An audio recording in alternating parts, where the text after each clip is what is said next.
E hoje contar com o Leandro da McKinsey, que vai compartilhar com a gente aqui vários conteúdos relacionados à inteligência artificial e fake news. Vai ser um prazer enorme receber ele. Quero agradecer demais por você ter aceitado o convite. Meu amigo, o público é seu. Eu que agradeço. Tamo junto, tem uma galera online te assistindo.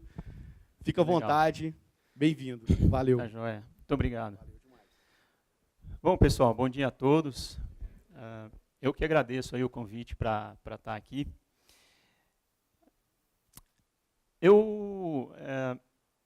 Ano passado eu me mudei para um bairro de São Paulo chamado Higienópolis. Higienópolis é um bairro central, bastante residencial. E eu me lembro um dia que tinha um tio-avô me visitando lá em casa, já perto dos seus 80 anos, com todo o seu modelo mental, suas ideologias bem construídas. E eu estava saindo de casa e encontrei o professor Cortella descendo a rua. Sou um grande fã do professor Cortella, já li alguns livros, assisto várias das palestras dele. E aí ele estava descendo a rua, eu fiquei todo empolgado, fui lá falar com ele e tal. Quando eu voltei para casa, eu cheguei para o meu tio e falei, poxa tio, o senhor não sabe quem foi que eu encontrei descendo a rua aqui agora? Ele falou, não, quem? Eu falei, o professor Cortella. E ele virou assim para mim e falou, aquele comunista! Como assim, tio, comunista? Ele falou, não, eu recebi uma mensagenzinha lá, que falava isso, tal. Eu falei, olha tio, a gente tem que tomar um pouco de cuidado aí com o que a gente recebe, com o que a gente lê e as conclusões que a gente tira a partir disso, tá? Na verdade, esse é um exemplo de um efeito que a gente chama aqui de câmara de eco. Câmara de eco é essencialmente um ambiente, geralmente digital, no qual uma certa informação fica presa ali dentro. E essa informação fica presa ali dentro porque é de interesse daquele grupo de pessoas compartilhar e manter aquele tipo de informação. E essa é a essência do que a gente vai discutir hoje. Eu vou falar de maneira um pouco mais ampla sobre desinformação online e especificamente o caso das fake news. As fake news são um tipo de desinformação online. Tá? Bom, primeiro, o que é... Eu estou com um problema no fundo dos meus slides. Mas o que é uma fake news? Tá? Uma fake news é um tipo de informação que ela é verificavelmente verdadeira ou falsa. Nesse caso, ela é falsa. Tá? E ela também tem uma intencionalidade bem definida. Geralmente, o objetivo de uma fake news é obter algum benefício econômico, muitas vezes político, muitas vezes social. Ela tem esse foco ali de manter e propagar uma certa ideologia. Quando a gente fala que eu consigo verificar a autenticidade, eu quero dizer que é possível eu desenvolver algum método que seja capaz de dizer se aquela notícia é ou não falsa. E a gente vai mostrar, eu vou mostrar um pouco mais adiante aqui para vocês, duas técnicas específicas, tem algumas que podem ser aplicadas para a detecção de fake news. Tá? Essas informações normalmente são gratuitas, são dispersas em tempo real e facilmente dispersas, porque você usa as mídias sociais, as mídias digitais para propagar essa informação. Tá? Mas nem todo tipo de desinformação é uma fake news. Nós temos várias outras categorias, por exemplo, tem os erros jornalísticos. Eventualmente, um jornalista ou qualquer pessoa que esteja gerando conteúdo faz um conteúdo equivocado, de maneira não proposital. Tá? Nós temos os rumores e boatos. Por exemplo, recentemente saiu um boato aí de que a plataforma Lattes do CNPq seria descontinuada. Isso causou um certo desconforto e pânico entre os pesquisadores, né? Porque eu mesmo, meu principal currículo está na plataforma Lattes. De vez em quando eu faço backup, mas está tudo lá. Né? E eu brinco que o currículo na plataforma Lattes você mede em páginas. Né? O meu acho que tem umas 37 páginas. Tá? Então, com o tempo, o currículo acadêmico ele cresce demais. Né? No mercado, a gente preza por currículos mais objetivos, mais sucintos. Tá? Mas isso era um rumor. E o próprio CNPq teve que ir lá e desmentir esse rumor. Bom, sátiras, a característica muito específica da sátira era que ela tem esse objetivo de entreter e de divertir, e, portanto, é fácil a gente identificar uma sátira. As fofocas. E nós temos aqui também as teorias da conspiração. Tá? As teorias de conspiração são aquelas notícias que você faz com o objetivo de divergir um pouquinho a opinião pública. você olha o agente causal, e você coloca que tem algumas pessoas agindo em segredo ali para que aquela notícia se propague. Quer ver? Eu dou um exemplo aqui para vocês. Está em alta discussão aí no governo, na política, a questão de uma possível nova greve dos caminhoneiros. Se a gente for pegar aquela greve dos caminhoneiros que nós tivemos ano passado, se a gente quiser criar uma teoria da conspiração aqui, é fácil. Basta a gente falar o seguinte, falar, olha, aquela greve foi muito estranha. Todos os meios de imprensa falaram a mesma coisa, todas as revistas, todos os jornais escreviam o mesmo. Falaram que o governo foi inábil na gestão daquela crise, que ele se reuniu lá, a presidência, o executivo se reuniu com alguns caminhoneiros lá que não eram exatamente os principais representantes da categoria e cederam algumas coisas. E você pode desenrolar isso e falar, olha, para mim isso só pode ter sido uma armação do próprio governo, porque quem conseguiria fazer algo tão grande, ninguém foi punido, ninguém foi identificado, quer dizer, como pode? Tá? Então isso é um exemplo de uma teoria da conspiração. A gente pode criar aqui quantas a gente quiser. Tá?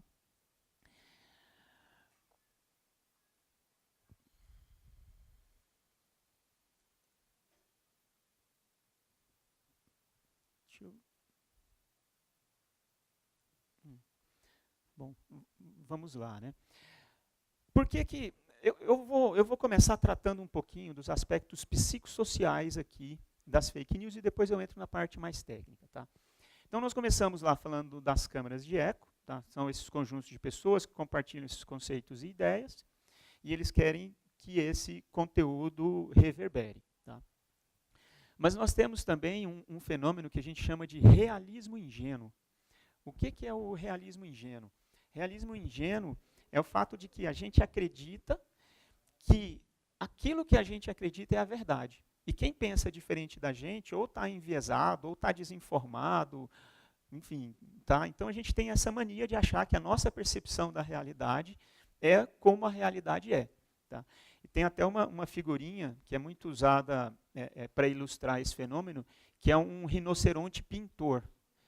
Então, o rinoceronte pintor, toda obra que ele pinta tem um chifre no meio, porque é assim que ele enxerga o mundo. Então, o mundo não tem um chifre no meio, mas o chifre está bem na frente dos olhos dele. Então, tudo que ele pinta tem um chifre, porque essa é a forma com que ele enxerga o mundo. E essa discussão sobre o realismo ingênuo é isso. Tá? A gente tem mania a não querer escutar opiniões que são muito diversas daquilo que a gente acredita. E a gente tende a ficar nessas câmeras de eco por uma questão de segurança e credibilidade social. Né? Levanta a mão aqui, quem saiu de algum grupo de WhatsApp entre o primeiro e o segundo turno das eleições presidenciais? Não preciso nem falar o porquê, né? Porque tinha lá um olhar político que era diferente do seu, e você não se sentia desconfortável. Você recebia aquelas informações e você começava a se sentir mal, inseguro. Tá? Então, é isso que a gente está discutindo aqui. E é por isso que as fake news são tão fortes. Porque o grupo que tem aquele olhar, que acredita nas fake news, ele quer aquela informação, certo? Aquela informação ajuda a confirmar a própria perspectiva da pessoa. Okay? Bom, e por que a gente cria as fake news? Tá? Então, nós já falamos, existe uma intencionalidade, a intencionalidade é um elemento bastante importante aí das fake news, mas elas são muito fáceis de criar e de propagar. Hoje em dia, todo mundo cria conteúdo. Aliás, hoje em dia, quem não cria conteúdo e quem não gosta de se expor é até visto de maneira meio estranha. Né? Todo mundo está o tempo todo fazendo selfie, postando, gerando conteúdo. Tá? Então, eu lembro, por exemplo, alguns temas. Eu gosto de temas como educação financeira. Há 6, 7 anos atrás, ninguém falava sobre isso. Né? Hoje, se você digitar educação financeira no YouTube, por exemplo, nossa senhora, você não dá conta de consumir a quantidade de conteúdo que tem. E como esse, tem vários outros. Tá? Então, hoje existe sim essa necessidade de criar, de gerar conteúdo, de compartilhar conteúdo e de se expor. É difícil verificar a autenticidade. Aqui eu já falei, né, o efeito viés de confirmação, câmara de ecos.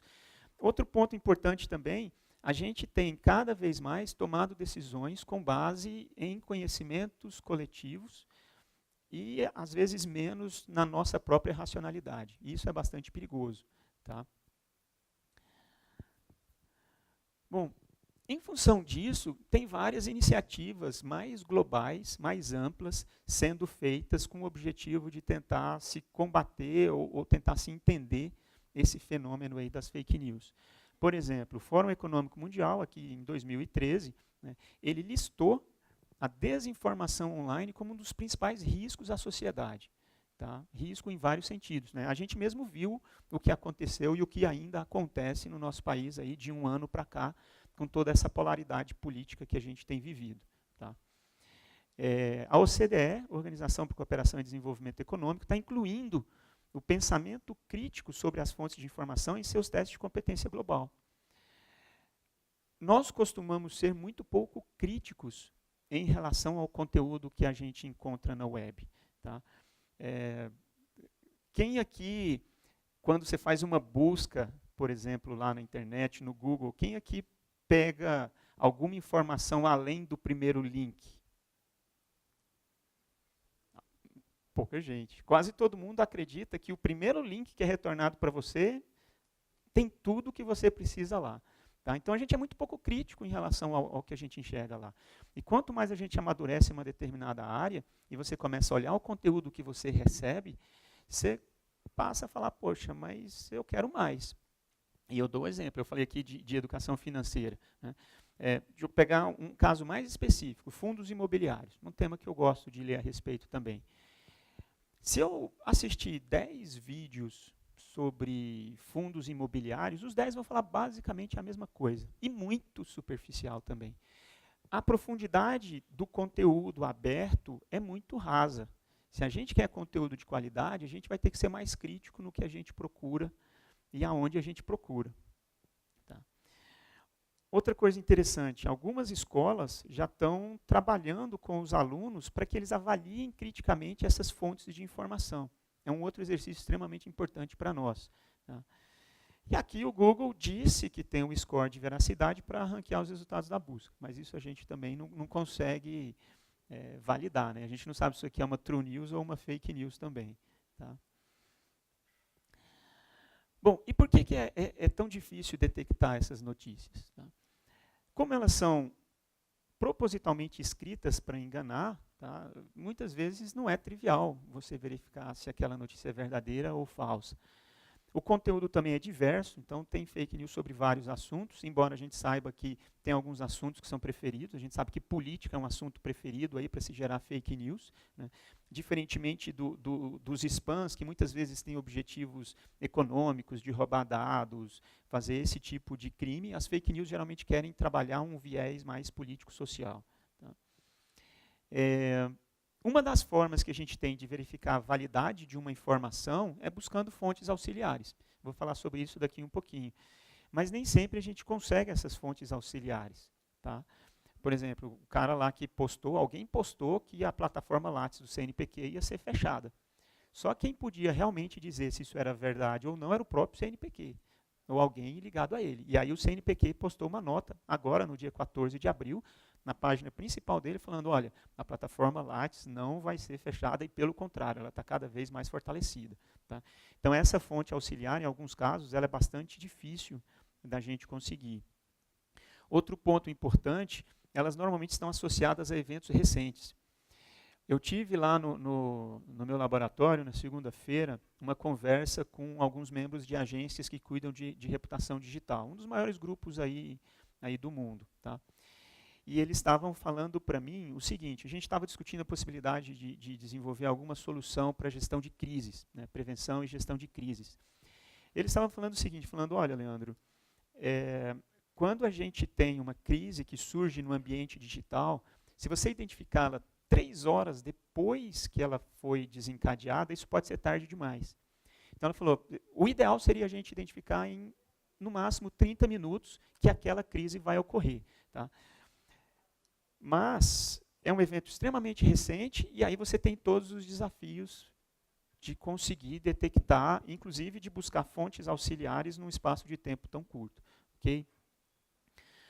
Bom, e nós temos o famoso Big Data sendo gerado aí, porque todo mundo compartilha. Tá? Às vezes é muito comum também, eu acredito que todo mundo aqui faça parte de vários grupos de discussão, seja no Face, seja o WhatsApp, Insta e por aí vai. e você recebe a mesma notícia, o mesmo post por vários grupos diferentes. Tá? De novo, é o efeito câmara de eco. Os grupos que você está têm ali ideias relativamente parecidas. Tá? E essas coisas vão gerando um volume imenso de dados. Okay? Eu estou com um problema aqui nas minhas imagens. Deixa eu ver se eu troco aqui o Note. Só um minutinho, por favor. Acho que sim. Você tira o som um pouquinho, por favor.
Som.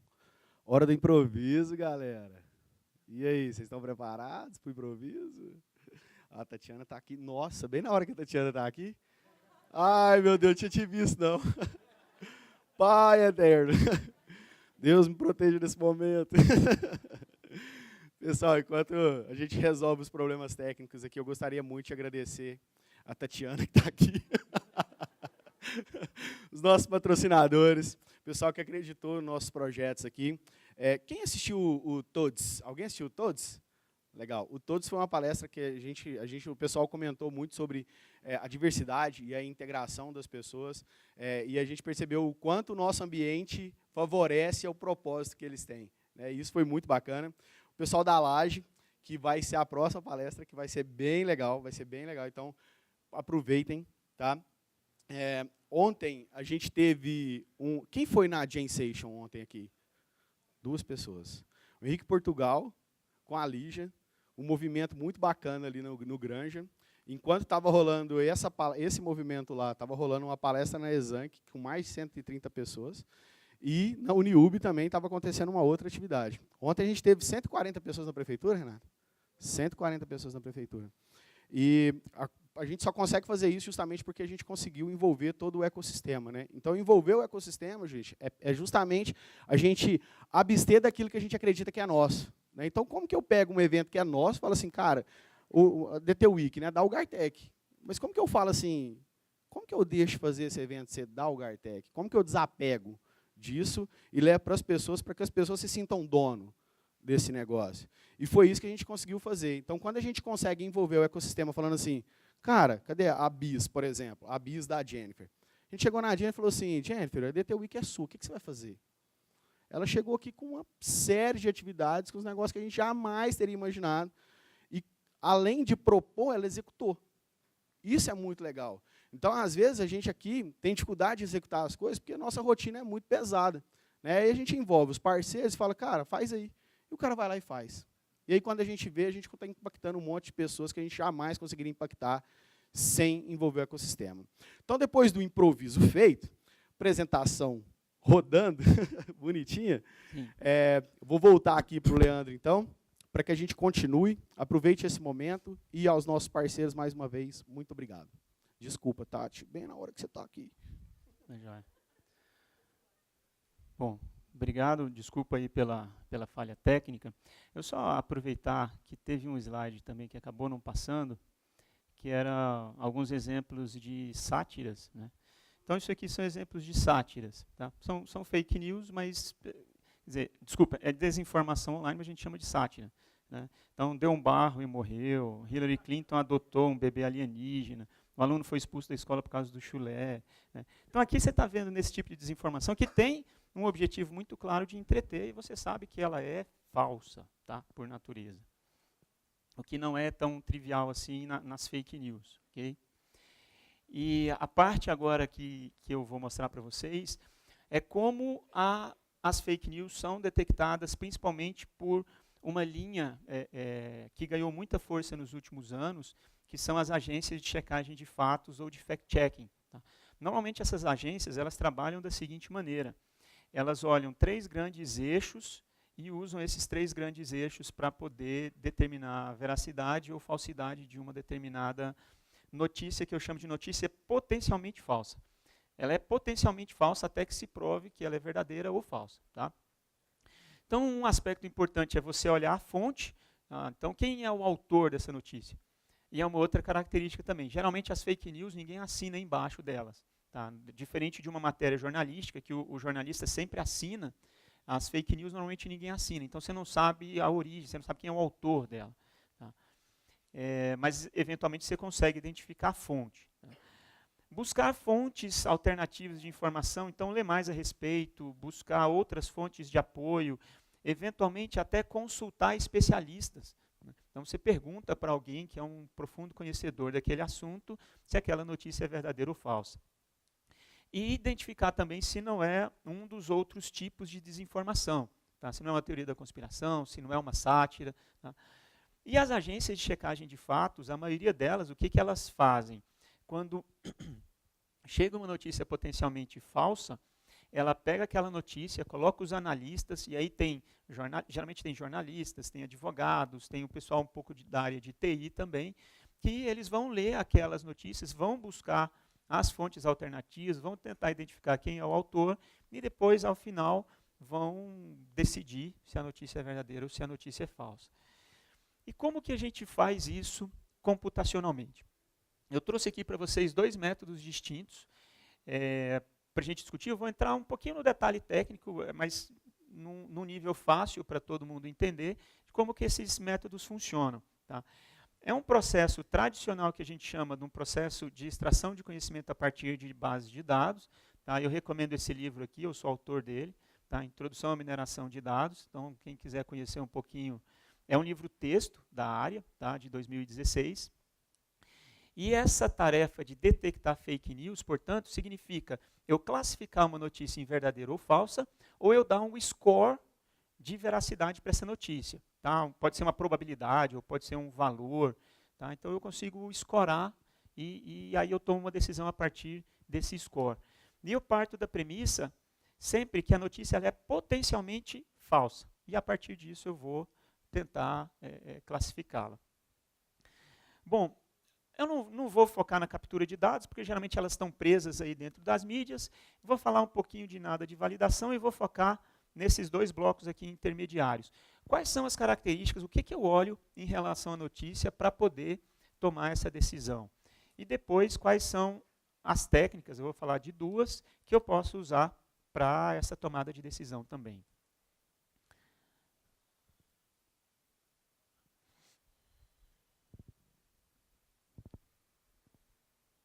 Hoje é o dia de problemas técnicos.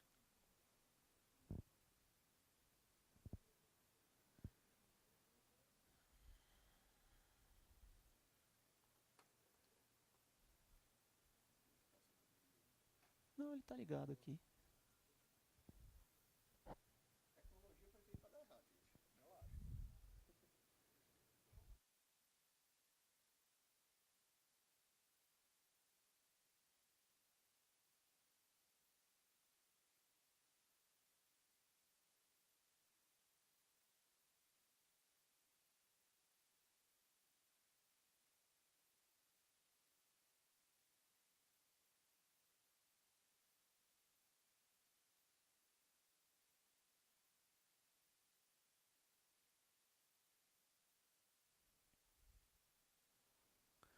Bom, prosseguindo então, falando primeiramente dessa etapa de extração de características. Tá? Tem 2 formas principais. Uma, eu vou olhar o conteúdo da notícia, e a partir do conteúdo da notícia potencialmente falsa, eu vou extrair um conjunto de características. E a outra, eu vou olhar o contexto social da notícia. Tá? Quando a gente fala de conteúdo, eu posso olhar aspectos linguísticos E aqui, obviamente, a gente vai tratar de técnicas de mineração de texto, processamento de linguagem natural, é isso que a gente vai tratar aqui. No caso das notícias que são notícias visuais, né, ou imagens ou vídeos, a gente vai tratar com os aspectos visuais, e eu também posso olhar as características do usuário. Tá? Quem é o usuário, o que eu posso olhar a respeito desse usuário. Porque tem muito bot também gerando notícia falsa. Tá? Então eu posso olhar quantos seguidores ele tem, quantas pessoas ele segue, qual é a frequência de geração de conteúdo dele. Tá? Então eu posso olhar, extrair essas características a respeito dos usuários. Quando eu falo do contexto social, eu posso analisar, por exemplo, eu posso extrair características, por exemplo, do que está sendo falado sobre aquela notícia. Tá? Então, quantas vezes ela foi compartilhada e informações dessa natureza. E eu posso olhar como ela se propaga também na rede. Certo? Então, são as duas principais formas de extrair características, que nos leva também às mesmas duas principais formas de análise, de aplicação de técnicas. Geralmente, o que as agências aí de checagem de fatos fazem, elas trabalham aqui principalmente nessa área de conteúdo, olhando o conhecimento, né, então, de um especialista e olhando fontes adicionais, tá, de informação. Mas a gente também pode usar crowdsourcing. Então, você pode colocar lá como se fosse um sistema de votação para que as pessoas deixem lá a sua percepção se aquela notícia é verdadeira ou falsa, e em função de todas as respostas, você toma a sua decisão. Tá? Então, é possível também desenvolver uma técnica assim. E algoritmos é o que a gente vai falar aqui. Ok? Também podemos olhar o estilo, e a gente vai ver que tem muitas formas de escrever o texto que têm características estilométricas mesmo, né? Que são comuns aí para quem quer enganar alguém. Tá? E no contexto social, a gente pode olhar a própria notícia ou a gente pode olhar como ela se propaga aí pela rede. Conhecendo os grupos, por exemplo, onde a notícia trafega, é uma forma de inferir a veracidade ou falsidade dessa notícia. Bom, primeiro método que eu quero trazer para vocês é um método que olha aqui as características linguísticas e psicossociais e psicológicas aí do texto. Tá? Então, ele vai olhar especificamente o texto. A gente está falando, nesse caso, de notícias textuais. E ele parte da premissa que a linguagem de uma narrativa verdadeira é diferente da linguagem de uma narrativa falsa. E esse método ele foi aplicado a primeira vez nesse contexto para analisar aí discussões que tinham esse objetivo de enganar em conferências feitas pelo setor bancário. Tá? Então, é o que esse paper aqui trata. Tá? Bom, quais são as premissas linguísticas e psicossociais das mensagens falsas? Geralmente são mensagens mais genéricas, tá? São textos mais genéricos. Elas costumam usar menos palavras com emoções positivas extremas e mais palavras com emoções negativas extremas. Geralmente são notícias mais negativas, notícias mais sensacionalistas também. Outro aspecto importante, não costumam narrar em primeira pessoa. É bem mais difícil você mentir em primeira pessoa do que você mentir de forma impessoal ou mentir em terceira pessoa, ou atribuir a alguém a autoria de uma notícia falsa. Tá? Então, é uma característica bastante humana essa. Geralmente são mensagens curtas, indiretas, evasivas e menos criativas. Tá? Essa é uma discussão interessante, porque geralmente a pessoa, quando ela está mais confortável com o conteúdo, com o que ela está defendendo, com o que ela está falando, ela tem mais facilidade em divergir, em apresentar diferentes pontos de vista para defender a mesma coisa.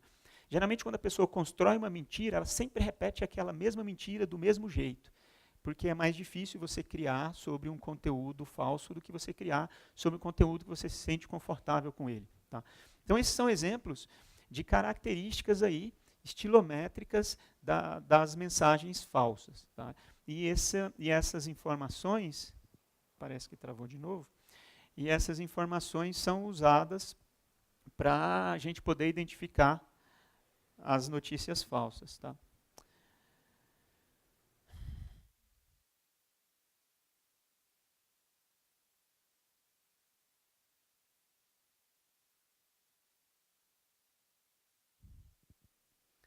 Bom, eu gerei um PDF aqui, eu acho que eu vou parar de ter problemas ali com o PowerPoint.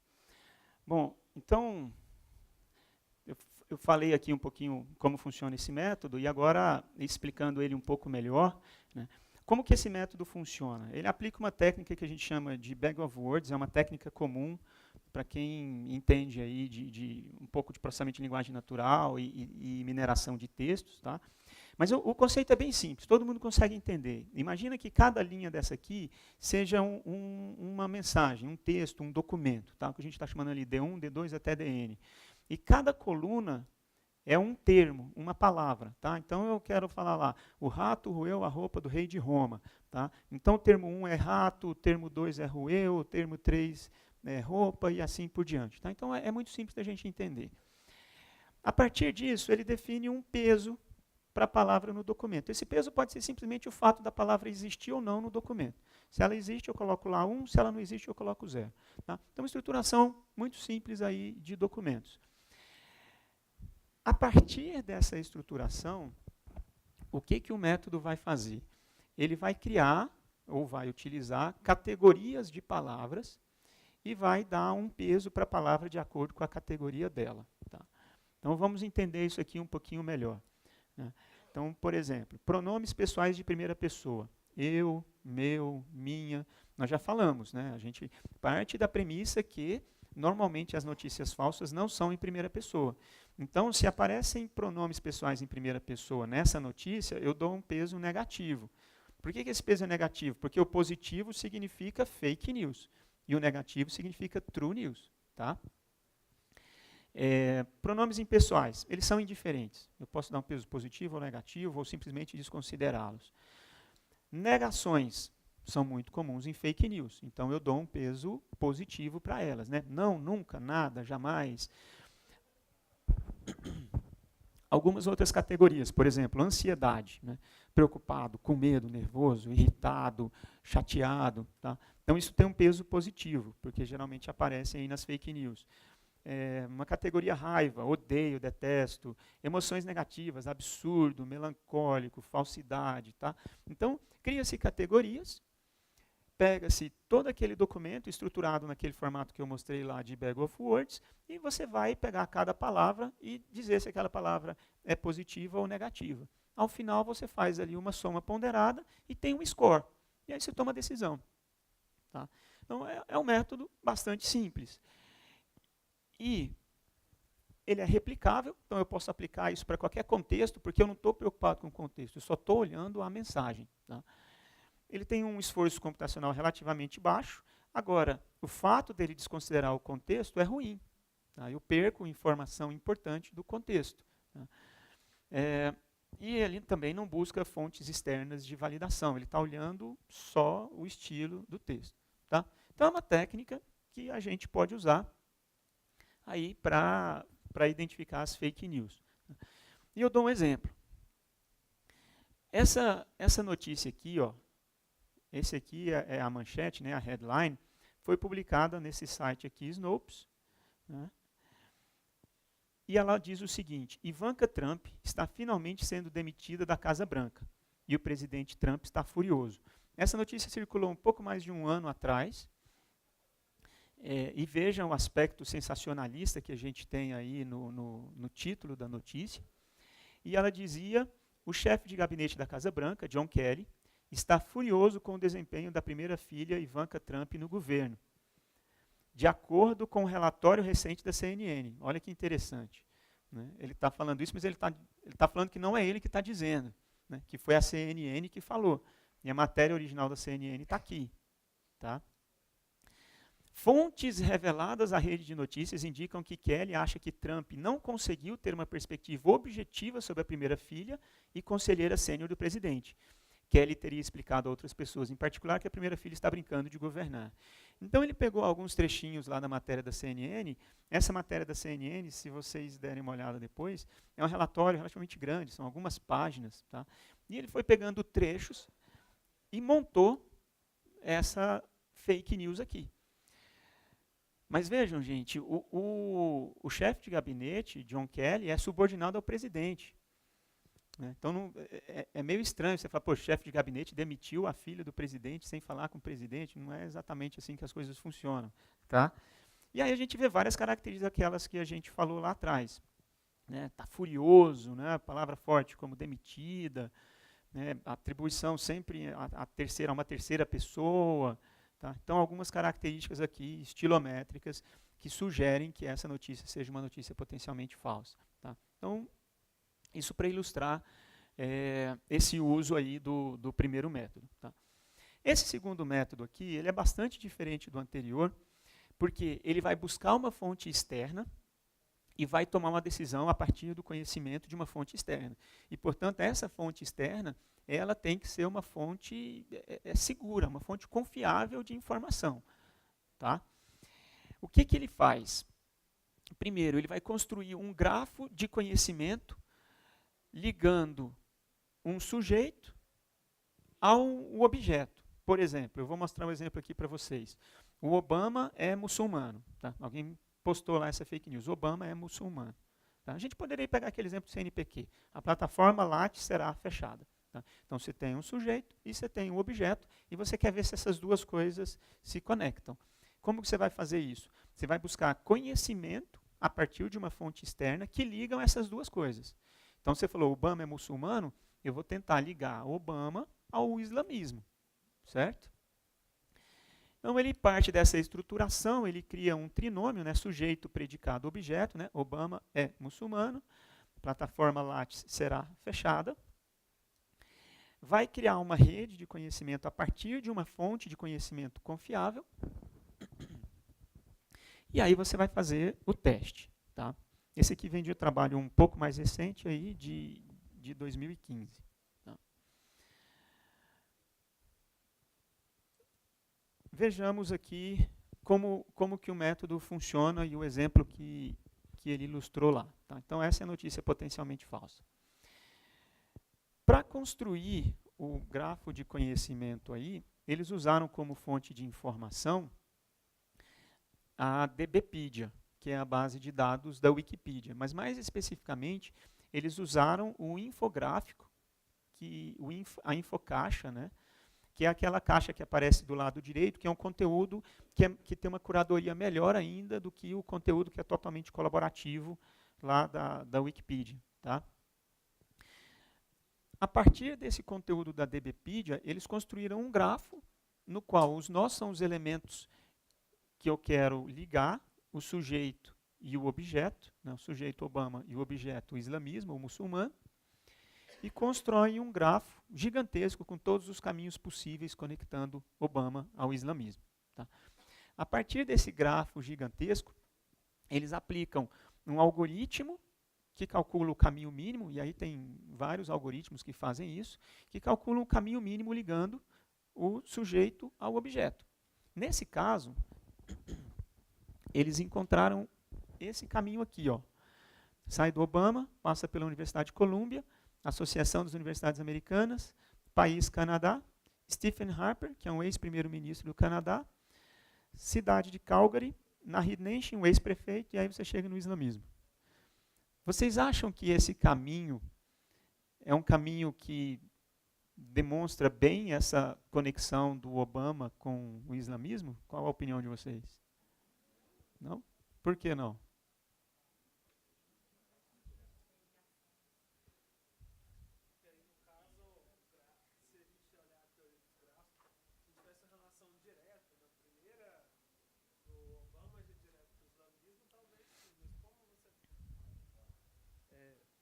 Como a teoria dos grafos ajuda a gente a explicar isso, né? Sim. Se a gente descesse uma profundidade muito grande, mais distante estaria o islamismo do Obama. E como se a gente tivesse já nas os primeiros nós, o Obama sendo ligado ao islamismo, aí sim a gente poderia até concluir que existiu uma possibilidade, né?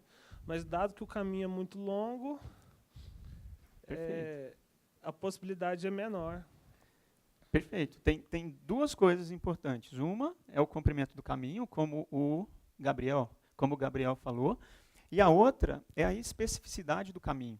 Se a gente for olhar esse caminho, você passa por uma universidade, uma associação de universidades, um país inteiro, depois um primeiro-ministro, uma cidade, um prefeito, e chega em islamismo. Se você tivesse, provavelmente, Obama, Mesquita, Obama, religião, Mesquita, opa, aí você tem um caminho curto e uma conexão forte. Tá? Então, esse método baseado em grafo, ele parte dessa premissa aqui, de que o caminho e a força do caminho vão te dar um score da veracidade ou falsidade dessa notícia. Tá? Eu até fiz um exercício ontem de curiosidade. Vocês já ouviram falar na teoria dos 6 nós? A teoria dos 6 nós fala que todos nós estamos a, no máximo, 6 nós de distância de qualquer outra pessoa no planeta. Tá? E eu fiz um exercício ontem. Eu entrei no meu LinkedIn lá e digitei Barack Obama. E eu descobri que eu estou a 1 nó de distância do Barack Obama. Que significa que eu vou descobrir quem é essa pessoa na minha rede, e se eu me conectar, e se eu falar para essa pessoa, quero conhecer o Obama, ele tem o Obama na rede dele. Tá? Então, pode ser que o Obama seja goiano, ou mineiro, né? Porque está ali vizinho, né? Exatamente. Então, tem até algumas discussões hoje, eu não acompanho essa literatura específica, mas tem até algumas discussões que falam que esse número de nós está diminuindo. Tá? Porque a gente está cada vez mais conectado. Tá? Então, ontem eu percebi isso, fiquei surpreso. Né? Falei, poxa, eu estou a 1 nó de distância do Obama apenas. Né? Certo, gente? Então, esse método aqui é bastante diferente do outro. O outro só olha o estilo, só olha a linguística do texto. E esse método olha só o contexto. Perceberam? Esse método ele não olha o texto. Até porque aquele texto lá, Obama é muçulmano, ele não tem informação nenhuma para você trabalhar a linguística dele. Tá? Bom, vantagens, considera o contexto, também é escalável e replicável. Desvantagens, muitas vezes eu não tenho um grafo de conhecimento estruturado para alguns contextos, tá? E, portanto, eu não consigo construir e não consigo aplicar o método. Tá? Bom, só para ilustrar aqui um pouquinho como que a gente avalia desempenho aí para o pessoal que é mais técnico, né? Como que a gente pode avaliar desempenho de métodos como esse? Tem já várias bases de dados da literatura, algumas nesse contexto político, e é onde a gente mais tem fake news. Tá? Então, essa BuzzFeed News são notícias do Facebook aí sobre as eleições americanas, com, né, as 3 macro posições políticas, né, centro, direita e esquerda. Tem uma base chamada Liar, de mentira, né, coletada do site PolitiFact, tem uma outra, e tem mais algumas outras também. Tá?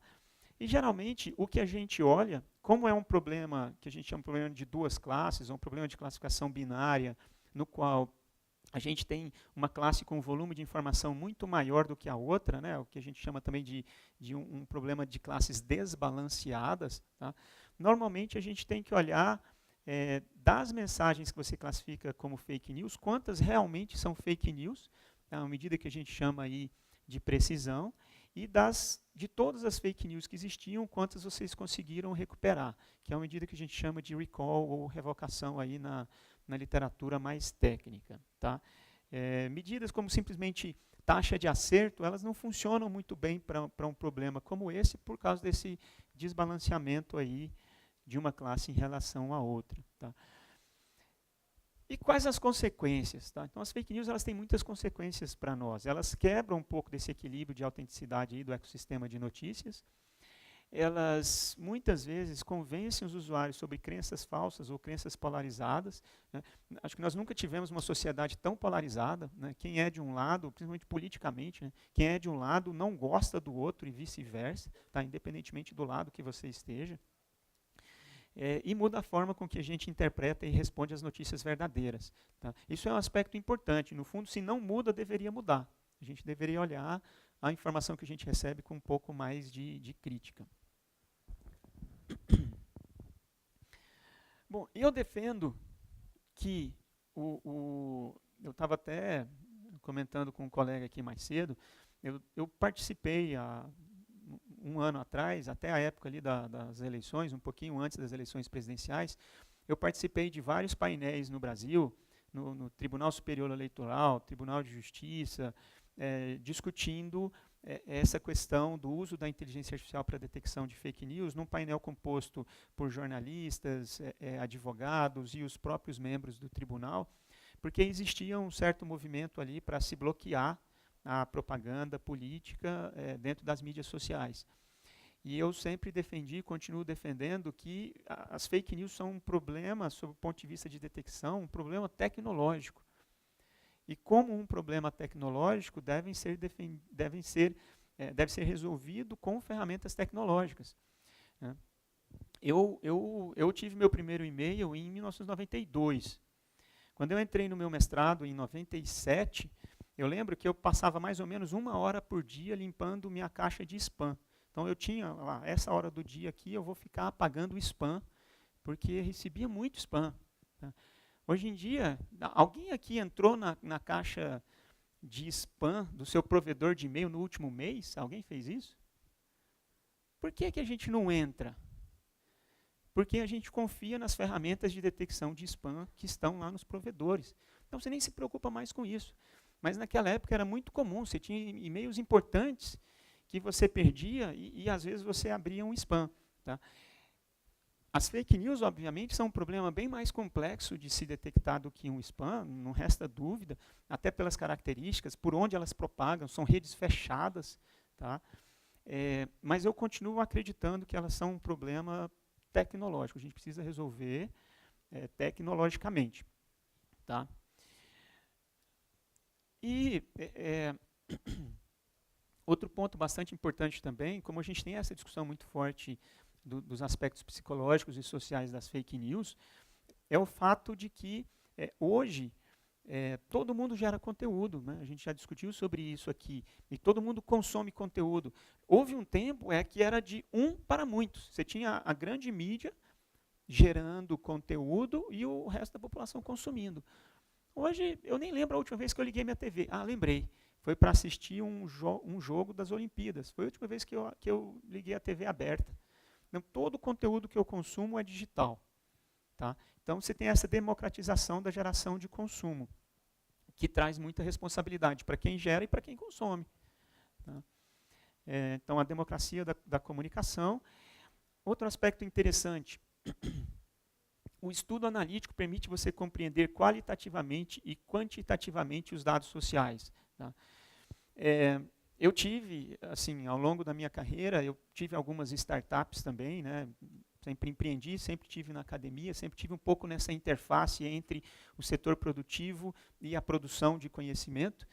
E uma das ferramentas que nós desenvolvemos há alguns anos atrás foi uma ferramenta para a TV social.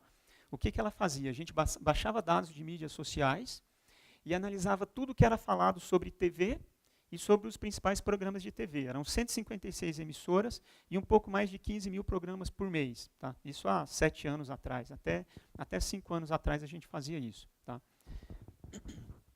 A gente fornecia um índice de audiência e a gente fornecia uma análise qualitativa de tudo que era falado na TV. E a gente conseguia ver, por exemplo, que muitas vezes uma audiência alta não significa uma boa repercussão para um programa ou para uma emissora, tá? Então, existe essa dicotomia. E você só consegue ter essa percepção com os dados das mídias sociais, né? Ainda é um debate muito grande hoje no mercado de mídia e comunicação, como que você mede o impacto e o resultado das campanhas feitas offline. Você colocou lá um outdoor na descida da Imigrantes fazendo propaganda de alguma coisa, como que você vai saber, como você vai conseguir medir qual o retorno efetivo daquela campanha? No ambiente digital você mede tudo, tá? Você põe um banner lá, você faz um link patrocinado, você faz uma recomendação no e-commerce, você sabe quantas pessoas visualizaram, quantas clicaram, quantas compraram a partir de lá, você mede tudo, tá? Então o ambiente digital ele é muito rico no aspecto qualitativo também. Bom, então, enfim, esse é o outro ponto importante aí para trazer para vocês também, esse aspecto da tecnologia, se combate com tecnologia. Eu quero aproveitar meus últimos 9 minutos aqui, só para falar um pouquinho para vocês agora do nosso trabalho, tá? Eu sou pesquisador, já falei para vocês, sou um pesquisador empreendedor já há muitos anos. Fundei esse laboratório aqui, Laboratório de Computação Natural e Aprendizagem de Máquinas, há 10 anos atrás, lá no Mackenzie. É o segundo laboratório que eu fundo na minha carreira.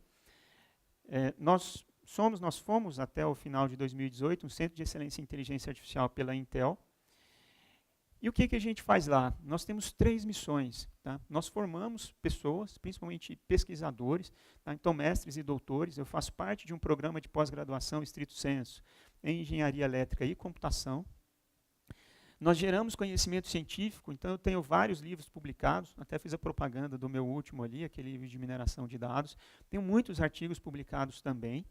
E a gente faz transferência de conhecimento e tecnologia, no sentido de que a gente faz parcerias com empresas, já tive parcerias com várias empresas, a Intel ficou quase 2 anos com a gente lá no laboratório, desenvolvendo soluções, investigando problemas que sejam problemas de interesse direto do mercado. Tá? Por isso que eu fico muito feliz de estar aqui compartilhando um pouco disso com vocês, porque eu estou bastante acostumado com essa interação, sei da urgência que o mercado tem para encontrar soluções para alguns problemas, tá? E a gente faz isso bastante lá pelo laboratório. Na área específica de dados, a gente trabalha em todo esse espectro, tá? Captura, governança, análises exploratórias, geração de insights, diagnósticos e toda a parte preditiva para a tomada de decisão a partir de dados. Aqui é um resumo bem alto nível de várias áreas nas quais a gente tem expertise, tá? Bastante coisa em processamento de linguagem natural e mineração de textos, muitos trabalhos feitos envolvendo análise de comportamento humano, temperamento, emoção, personalidade, expressão de gênero, sempre usando dados de mídias. Né? Então a gente está muito costumeiramente plugado na API do Twitter, baixando dados para poder explorar, entender o que é falado lá. E nós temos técnicas que podem dizer qual o temperamento de uma pessoa a partir de como ela se comporta nas mídias sociais. Eu tenho até uma aluna que fez doutorado comigo, e a tese dela foi o que nós denominamos de persona virtual, que é o fato de que nós temos um comportamento e nós nos expressamos de maneira diferente, não todos, mas muitos de nós nas mídias do que nós somos no mundo real. Né? Eu mesmo tenho colegas que são super malas, mas nas mídias são grandes intelectuais, ficam colocando poesias e coisas bonitas. Tá? Então, a pessoa ela tem uma certa máscara ali, ela tem um comportamento um pouco diferente nas mídias. Tá? E a gente fez todo um trabalho aqui para entender melhor esse comportamento aí da persona virtual. Muita coisa envolvendo extração de entidades, análise de contexto, método de tagueamento, extração de palavras-chave, desambiguação de sentido, que é um grande problema. Né? Imagina que você queira desenvolver uma ferramenta para um problema simples, fazer um problema de monitoramento social da Oi ou da NET. É uma dor de cabeça, porque Oi, todo mundo fala Oi para todo mundo e não necessariamente está falando da empresa. E NET é a mesma coisa. Quando o cara fala, minha NET deu problema, ele está querendo dizer a NET da NET ou ele está querendo dizer a internet? Tá? Então, essa parte de desambiguação de sentido é uma parte bastante importante aí em todo esse processo analítico. Tá? A gente já trabalhou muito com sistemas de recomendação. Eu tive uma startup, que foi uma das primeiras startups brasileiras para fazer recomendação para o comércio eletrônico, isso até 2011, 2012, a gente tinha essa companhia rodando. Tá? Hoje eu tenho projetos em parcerias com outras empresas para fazer recrutamento online, já fiz projetos conectando embarcadores de carga, caminhoneiro. Tá? Então, muita coisa feita em recomendação. Temos a área que deu origem aí ao laboratório, que é a área de computação natural, redes neurais, sistemas imunológicos artificiais, algoritmos evolutivos, geometria fractal, um pouquinho de vida artificial também, a gente já trabalhou lá, e algumas coisas na parte de heurísticas em otimização. Tá? Geralmente problemas de roteamento, sequenciamento de tarefas, problemas dessa natureza.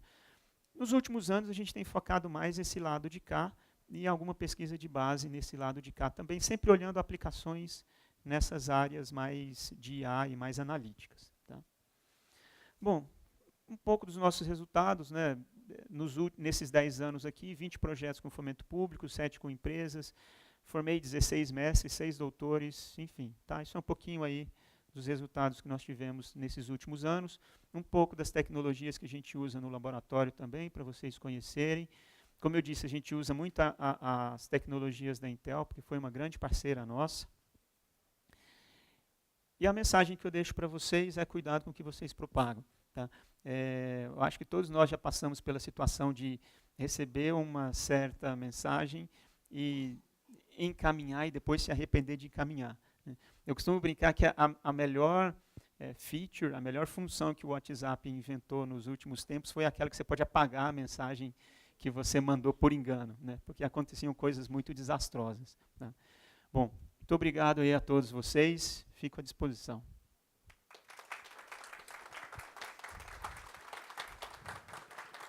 Leandro, obrigado. Muito Eu bom. agradeço. Eu fiquei com uma invejinha boa sua, que na hora que você falou assim, eu vou recomendar um livro, e eu sou autor do livro. Eu falei, nossa, um dia eu sim. quero falar isso. Muito legal, cara.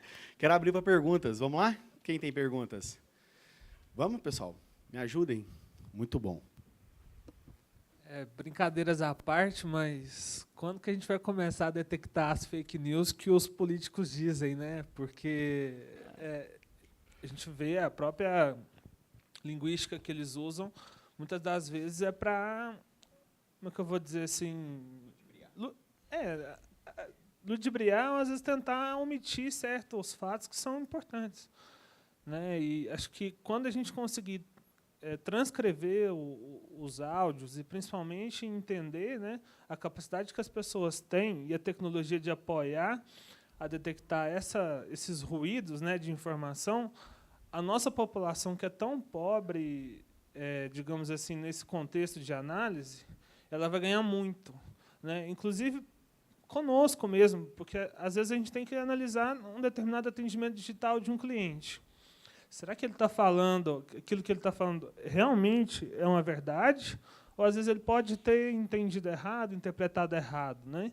Então, a gente começa na parte da ciência de dados a entender a parte que a gente tem do text mine, mas a gente precisa passar para o voicer, né? Para a gente realmente entender aquilo que também está sendo dito e não está sendo formalizado, às vezes. Sim. Eu vejo como duas tarefas. Tá? A primeira tarefa é você fazer a transcrição e a segunda tarefa é você identificar o que você quer identificar, seja verdade ou mentira, ou o assunto. Tá? No caso específico das políticas, eu acho que no contexto do cenário político depende muito dos interesses das partes, né? O fato é que, se a gente realmente acredita que existem lados, os dois lados têm interesse em divulgar fake news em relação ao outro e cada um dos lados tenta se defender como pode, né? Então eu vejo que são esses lados, são essas partes que estão investindo no processo de identificação e detecção. Mas eu não sei, assim, no contexto político, quais são as iniciativas de fato que existem no mercado, né? O que está sendo feito. Tá?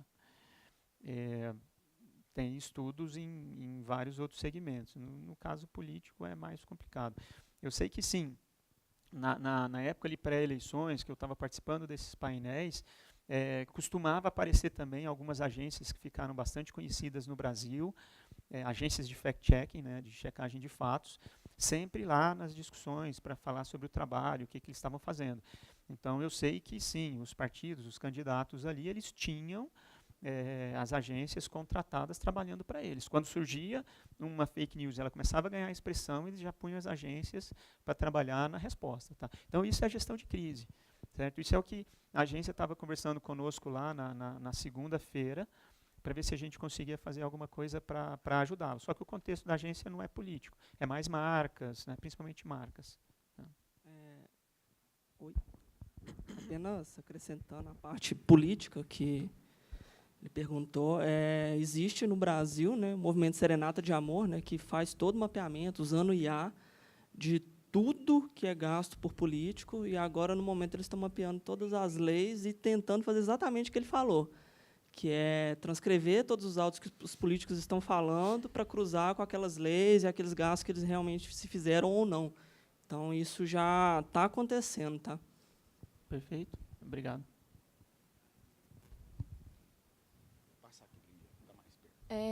Uma preocupação assim que eu tenho com essa questão das fake news, a gente vê aí nos jornais algumas notícias assim que se propagam e às vezes a pessoa é agredida na rua, chegando até a morrer. Então, assim, recentemente também teve uma matéria no programa Fantástico mostrando algumas empresas, alguns profissionais que são contratados justamente para propagar o ódio, né, propagar as notícias falsas, porque, querendo ou não, isso muda o destino das pessoas, muda o destino de uma família, de um país. Aí, a minha pergunta para você, você vê como que você enxerga a resolução dessas questões? Que hoje, querendo ou não, a gente tem inocentes aí morrendo em decorrência de notícia falsa, né? A gente tem um monte de coisas ruins acontecendo no país em decorrência disso. Você vê, como que você vê a solução disso? O que você vê que poderia ser feito? Como que você, se seria somente uma mudança de conceito das pessoas, uma mudança de pensamento? Eu entendo que tem dois aspectos importantes a serem tratados. O primeiro é uma educação da população mesmo, e aí valem aqueles exemplos lá da OCDE, do Fórum Econômico Mundial, de como a gente absorve esse conteúdo que está aberto, está disponível para nós com responsabilidade, e como a gente reage a eles, né, ao invés da gente simplesmente receber um conteúdo e assumir que ele é verdade porque ele foi encaminhado, sei lá, por um parente seu, por um superior seu, uma pessoa que você tem muito respeito e consideração, mas não necessariamente aquela informação é verdadeira. Então, existe a questão do comportamento humano mesmo, nós precisamos nos preparar melhor e precisamos ser mais críticos em relação ao que a gente recebe, esse é um lado. Sob a perspectiva mais tecnológica, como eu falei, um dos pontos que torna a detecção de fake news tão difícil é o fato de que elas normalmente elas circulam em ambientes fechados. Então, se o meio de transmissão, o meio de comunicação não tiver interesse em abrir esses ambientes para que possam ser colocadas ferramentas de validação lá dentro, a gente nunca vai conseguir combater. Quer dizer, a detecção de spam só foi possível porque os provedores de e-mail permitiram que as empresas entrassem lá e colocassem as suas ferramentas, né? Eu não sei se as empresas que detêm os meios de comunicação, se elas vão, por conta própria, desenvolver essas ferramentas e disponibilizar, e nem se elas vão abrir para que algumas ferramentas possam ser colocadas lá dentro. Tá? Em ambiente web, algumas das coisas que estão sendo feitas são aplicativos, extensões para os browsers que você pode colocar lá para tentar validar as notícias. Mas eu não acho que o ambiente web é o ambiente mais perigoso, digamos assim, para esse tipo de notícia. E sim, eu já vi várias notícias muito tristes de retratos falados de pessoas que levaram a linchamentos e espancamentos de inocentes, tá, com o objetivo de fazer justiça com as próprias mãos. Tá? Isso acontece, infelizmente acontece também. Tá? Show de bola. Lana, antes só a gente tem um pessoal online no Workplace, e aí tem uma pergunta aqui que eu queria transmitir ela para você, tá? Do Marco Aurélio Maia. Ele fala o seguinte: suponha que se queira realizar uma análise de sentimento sobre a Algartec nas redes sociais. Qual seria uma boa forma de lidar com a ironia? Ironia é um dos problemas mais difíceis que a gente tem para tratar em linguagem escrita, porque muitas vezes nós mesmos, se você escreve um texto irônico e não coloca ali uma pontuação adequada, você não consegue identificar que aquilo é uma ironia. Tá? Mas uma das formas de tratar a ironia é se buscar uma análise de contexto, porque geralmente você sabe que algo é uma ironia, porque uma ironia vai na linha de uma sátira. E quando você busca o contexto, aí você pode ter algum indício de que aquela desinformação é uma ironia. Tá? Mas, de fato, continua sendo um dos problemas mais desafiadores para nós. Tá? Agora, a ironia também, na maioria das vezes, ela é um tipo de desinformação que ela não costuma causar um dano como uma fake news, porque ela tem mais o objetivo ali de distorcer uma informação, mas sem exatamente causar um viés. Tá? Então, eu não vejo a ironia como um grande problema na maior parte dos casos. Tá? Nem a gente, às vezes, consegue entender ironia, né? Exato. Conforme você falou, a gente está vivendo muito, principalmente no Brasil, essa questão da polarização. E a minha família, por exemplo, ela é totalmente dividida. Eu tenho de ambos os lados. E eu sou jornalista e me incomoda muito ver meus próprios familiares utilizando esse tipo de conteúdo, por exemplo, numa argumentação política. A minha mãe, por exemplo, se eu chegar e conversar com ela, eu ainda consigo explicar para ela que aquilo ali é mentira, etc. Mas meu pai, não, aquilo ali é verdade, ele vive muito naquela realidade ingênua que você colocou. E se você tenta falar, não, vai sair no Jornal Nacional hoje, você pode esperar que o William Bonner vai falar, pai, é mentira, não adianta. Então, assim, eu queria saber como que a gente consegue argumentar melhor com essas pessoas que têm um nível de educação menor, que não tem tanta habilidade com a própria tecnologia, para a gente conseguir demonstrar para ele que isso é um conteúdo falso. Esse ponto, ele remete, de certa forma, à história do meu tio lá no começo da minha fala, né? Porque ele recebe a informação e ele acredita tanto naquela informação que ela é a verdade absoluta para ele. E, para mim, a melhor forma de trabalhar nesse tipo de situação é com mais informação, explicando um pouco melhor como funciona todo o sistema de notícias, mostrando como é fácil você gerar uma fake news.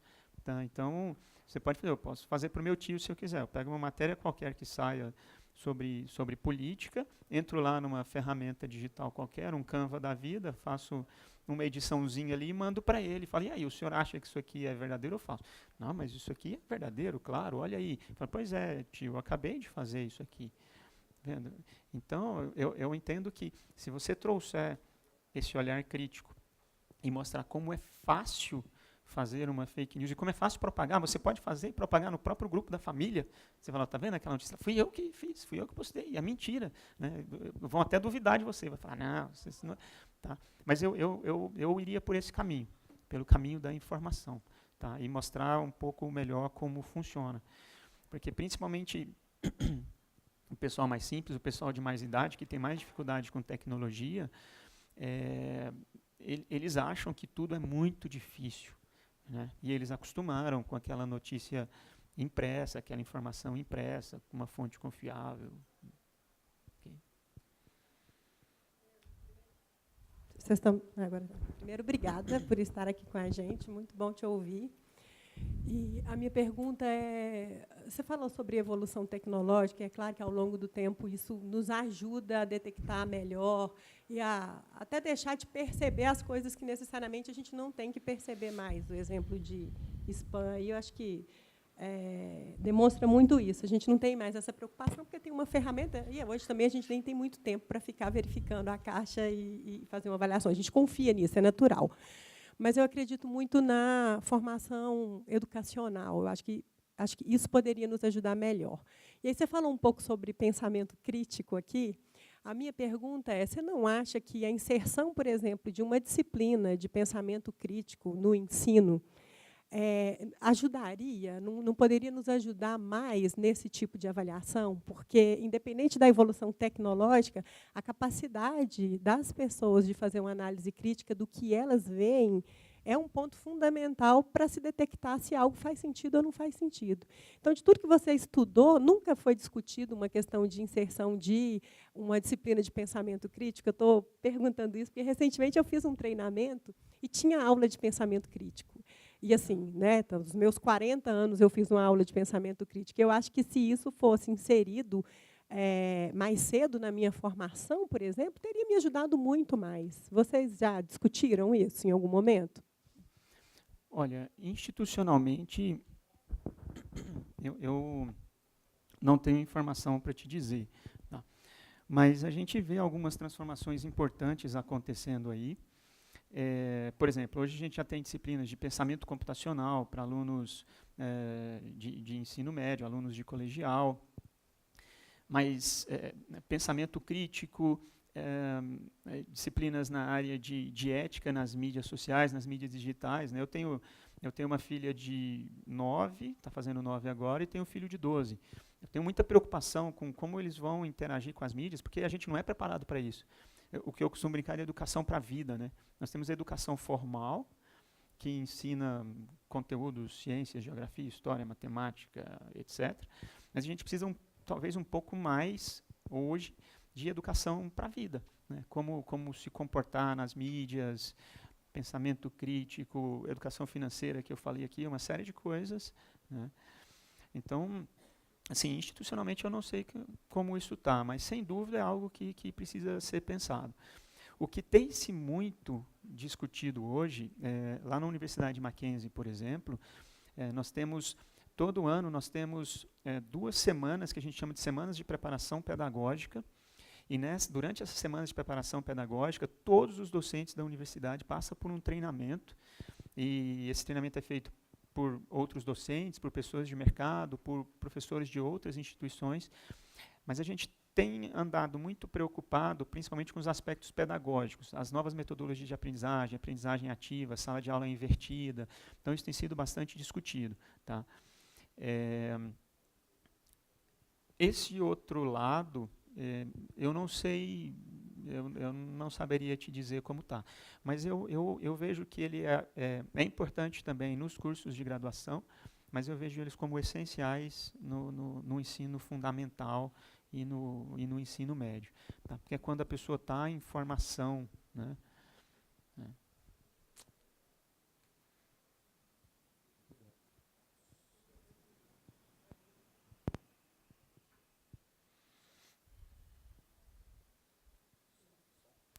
Som. Você viu que a nossa presida economiza a pilha?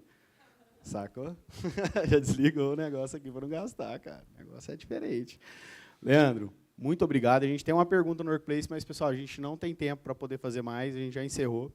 Queria te agradecer mais uma vez por ter investido seu tempo na Algartec e no pessoal que está aqui. E a gente tem uma forma simbólica aqui de agradecer a sua participação. Opa. Um brinde para você lembrar da Algartec por onde você for. Muito obrigado, Tá Leandro. joia. Valeu demais. Eu que agradeço. Valeu. Obrigado, gente.